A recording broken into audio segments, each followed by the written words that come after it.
ગ્લાસગો Commonwealth ગેમ્સમાં મેડલનો વરસાદ થઈ રહ્યો છે। કોમનવેલ્થ ગેમ્સમાં ભારતને વધુ એક મેડલ મળ્યું છે। પ્રીતિ પવારે બોક્સિંગમાં ગોલ્ડ મેડલ મેળવ્યો છે।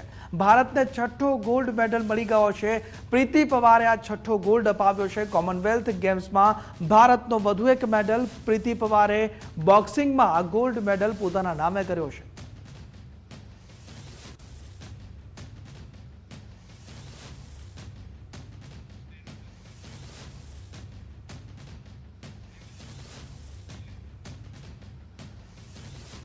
ત્યારે કોમનવેલ્થ ગેમ્સમાં ભારતને વધુ એક આ મેડલ મળ્યો છે। પોતાના નામે આ છઠ્ઠો મેડલ ભારતને મળ્યો। પ્રીતિ પવારે બોક્સિંગમાં ગોલ્ડ પોતાના નામે કર્યો છે।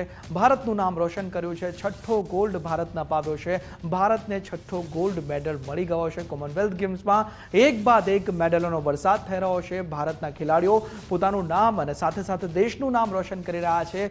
ગ્લાસગો કોમનવેલ્થ ગેમ્સમાં ભારતનું આ વધુ એક મેડલ, ભારતની વધુ એક સિદ્ધિ, ભારતનું નામ આંતરરાષ્ટ્રીય સ્તરે રોશન થઈ રહ્યું છે। ત્યારે પ્રીતિ પવાર જેમણે બોક્સિંગમાં ગોલ્ડ મેડલ પોતાના નામે કર્યો છે અને હજુ પણ એક બાદ એક મેડલોના વરસાદ થઈ રહ્યા છે। ભારત પોતાના નામે મેડલો નોંધાવી રહ્યું છે। સિલ્વર, ગોલ્ડ, બ્રોન્ઝ અને ગ્લાસગો કોમનવેલ્થમાં જે મેડલ મળ્યો તે છઠ્ઠો મેડલ છે। એ પણ છઠ્ઠો ગોલ્ડ મેડલ જે પ્રીતિ પવારે પોતાના નામે કર્યો છે। યામિની મૌર્યએ જેવેલિન થ્રોમાં સિલ્વર મેળવ્યો હતો। નીરજ ચોપરાએ પણ જેવેલિન થ્રોમાં સિલ્વર મેળવ્યો।